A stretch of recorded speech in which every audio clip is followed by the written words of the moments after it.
Oh.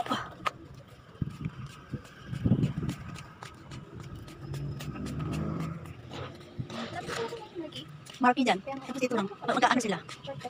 Magkatabi sila. Oo, pag-commute.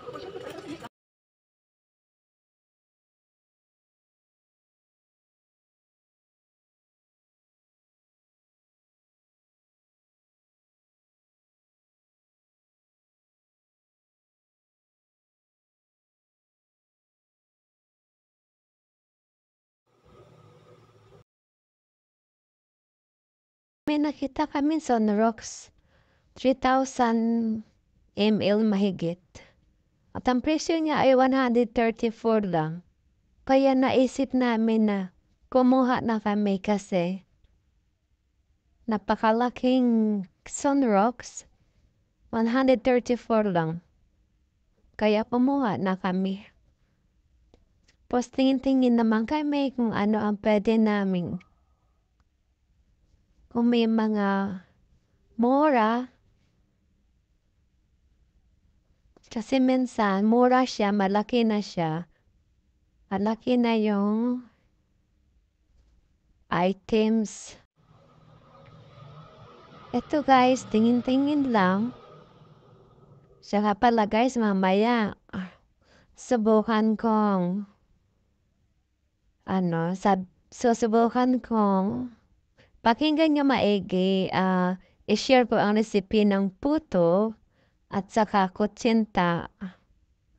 Saka pag gumawa na ako ng kutsinta saka puto, kapakita ko na din.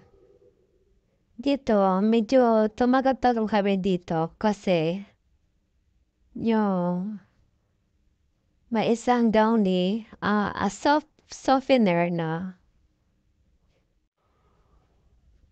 Merong kaming paborito na, ano bang tawag doon? Fabric softener. Ito nga napakalaking sabon na powder. So, dahil malaki yung paborito naming pabango sa damit, kumuha na kami. Ayan mamaya.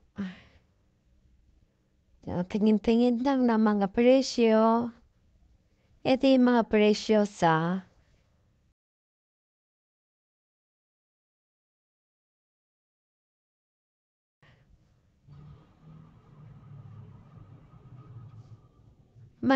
samahan niyo ako mag-virtual shopping tayo.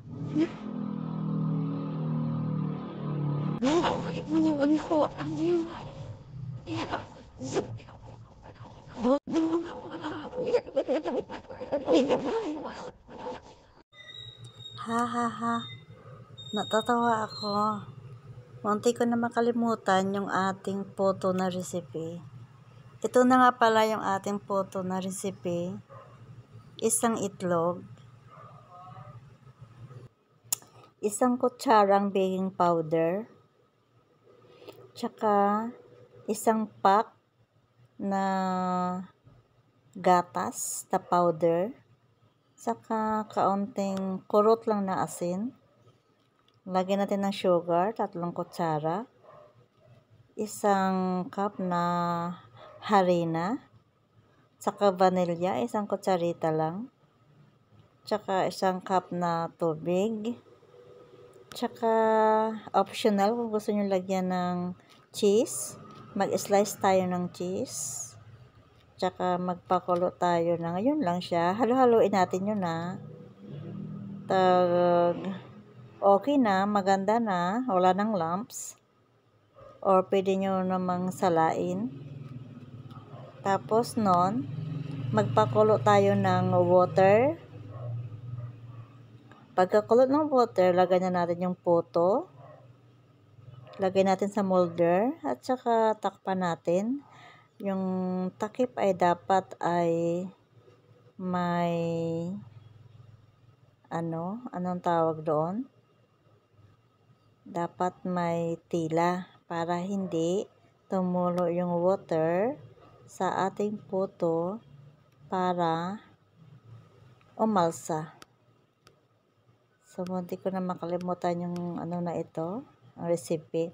Pero next time, video ko habang ginagawa ko. So, ito siya guys ay cheese puto. Puto cheese. Luto natin ng 20 minutes or tusukan nyo ng toothpick. Pag come out clean, luto na po yun. Ayan po. Thank you.